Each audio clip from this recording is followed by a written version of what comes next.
মিথ্যা মামলা দিছে বাবা।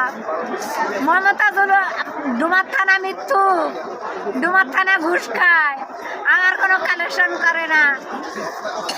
নীলফামারীতে কোটদার কাছে আরো আমার মামলার কবি দেয় না।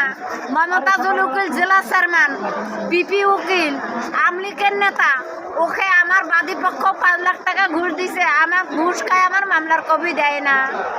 আমি কোনো আমার মামলা নেয় না, রিজাল্টে তো আমার মামলা নেয় না। ও যেখানে যাই সেখানে কালেকশন করে। আমার কোনো নিরুপায়। আমার স্বামীর কাছে গোস্ত কাটে ভাগা দিব, তবু বিচার করিবে না কেউ। তোর 2টা জীবন নিব, এমনি আমি বেউ নিয়ে সংসার করে খাবো।